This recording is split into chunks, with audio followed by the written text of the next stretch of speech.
Tuhan adalah gembalaku, takkan kekurangan aku. Dia membaringkan aku di padang berumput hijau. Saudara-saudara yang terkasih di dalam Kristus, selamat pagi. Salam jumpa lagi dalam Sabda Siap Saji. Rabu 17 April 2024, hari biasa pekan ketiga Paskah. Dalam nama Bapa dan Putra dan Roh Kudus, amin. Marilah berdoa. Allah Bapa Maha Setia, Engkau senantiasa menyertai gereja dalam mewartakan sukacita Injil-Mu. Semoga kami tidak takut dan gentar karena berbagai tantangan dan kesulitan, melainkan teguh gembira mewartakan kabar penyelamatanmu. Dengan pengantaran Tuhan kami, Yesus Kristus, Putra-Mu yang hidup dan berkuasa bersama Dikau dalam persatuan Roh Kudus Allah sepanjang segala masa. Amin. Tuhan bersamamu Dan bersama roh. Injil Yesus Kristus menurut Yohanes. Dimuliakanlah Tuhan.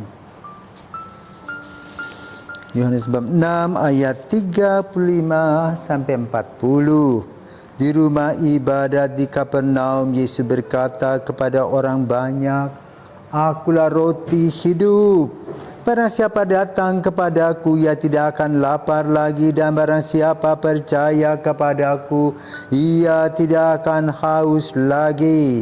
Tetapi aku berkata kepadamu, sungguh pun kamu telah melihat aku, kamu tidak percaya.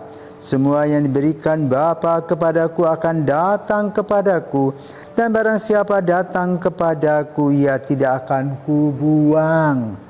Sebab aku telah turun dari surga, bukan untuk melakukan kehendakku, tetapi untuk melakukan kehendak Dia yang telah mengutus aku. Dan inilah kehendak Dia yang telah mengutus aku, yaitu supaya dari semua yang telah diberikannya kepadaku jangan ada yang hilang, tetapi supaya ku bangkitkan pada akhir zaman. Sebab inilah kehendak Bapa-Ku, yaitu supaya setiap orang yang melihat Anak dan percaya kepadanya beroleh hidup yang kekal, dan supaya aku membangkitkannya pada akhir zaman." Demikianlah sabda Tuhan. Terpujilah Kristus. Selamat pagi Romo. Selamat pagi Satria, bukan baja hitam. Selamat pagi Romo. Dalam Injil hari ini dikisahkan Yesus menyatakan dirinya sebagai roti hidup yang mempunyai tugas yang diberikan oleh yang mengutusnya, yaitu Bapa sendiri. Kita bisa menikmati kuasanya itu ketika kita percaya kepadanya. Dari Injil hari ini saya mempunyai pertanyaan renungan. Walaupun Yesus adalah satu-satunya roti hidup, bagaimana kita bisa bersikap seperti roti hidup? Sekarang saya tanya, kamu pernah makan roti? Suka Romo, pernah. Apakah kamu lihat saja roti itu atau kamu makan? Makan. Hah? Makan. Kalau Jadi pernyataan Yesus itu, dia katakan, aku roti hidup yang bisa kamu makan. Gitu? Kan itu pernyataannya.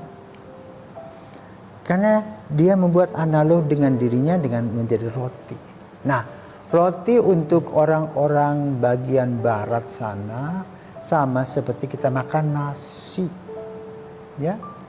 Apapun yang kita makan, kalau belum makan nasi rasanya belum makan, belum afdol. Tetapi dengan makan nasi setiap hari, badan kita naik, ya, tinggi kita menjadi lebih tinggi, ya, besar, sehat. Ya, jadi makan roti atau makan nasi itu dimaksudkan supaya kita sehat. Dalam urusan roti hidup Yesus ini, Sehatnya bukan hanya jasmani, tetapi sehat rohani, mentalitasnya sehat, moralitasnya juga sehat dan kuat. Ya. Jadi Yesus mewartakan kepada kita, dia adalah roti hidup, yang artinya dia akan berkurban, dia akan dimakan, dikunyah sama kita, ditelan. Ya. Tetapi dengan makan roti hidup, menelan roti hidup, kita mendapatkan kekuatan karena iman kita percaya. Jadi kalau Yesus berbicara tentang roti hidup, dia menunggu reaksi kita. Apa yang kita lakukan? Menonton saja atau memakannya? Maka lalu Injil Yohanes 6 itu membicarakan tentang roti hidup, dan nanti dalam perjamuan malam jelas dikatakan, makanlah dan minumlah, inilah tubuhku, ya, inilah darahku. Maka Yesus sudah mengajarkan kepada para murid Ekaristi. Ya. Cuma tidak semua orang memahami Ekaristi itu.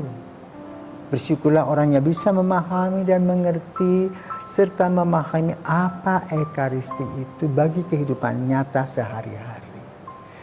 Ekaristi memberi kepada kita kehidupan. Ekaristi dalam hidup kita memberikan kekuatan mana kita lemah. Ekaristi memberikan kepada kita kekuatan ketika kita nyaris putus asa. Ya. Maka beruntunglah orang-orang yang betul memahami apa yang dikatakan Yesus, akulah roti hidup, harus menyantapnya, harus juga berbagi kepada orang-orang lain atas imannya. Karena dia adalah yang menyaksikan bagaimana Yesus mengorbankan diri disalib untuk dosa-dosa kita. Karena itu kalau kita mau tumbuh dalam iman, mari kita makan roti hidup setiap hari. Ya, roti yang akan mengubah kita, mengubah pikiran dan pandangan kita akan arti dunia ini, di mana rencana Tuhan dengan rencana kita kadang-kadang tidak cocok. Dan kita harus paham dan mengerti kalau itu kehendak Tuhan, maka kehendak diri kita dihapus, diganti. Kenapa? Yang kita lakukan tidak melahirkan kehidupan, melahirkan kematian, tetapi yang dibuat oleh Yesus dan dalam roti hidup adalah memberikan kehidupan. Maka bapak-bapak, ibu-ibu, saudara-saudara terkasih, bila masih punya kesempatan, bila punya waktu, pergi ikut Ekaristi. Nikmati apa yang Tuhan Yesus beri kepada kita. Baru kita bukan hanya mendengar, tapi betul menikmati apa yang Yesus katakan, apa yang kita makan, bagaimana rasanya ketika kita menerima komuni. Dia selalu memberikan kepada kita pencerahan, dia selalu memberi kepada kita kekuatan, dia selalu memberi kepada kita sinar kasih-Nya. Selamat merayakan Ekaristi, Tuhan memberkati. Terima kasih.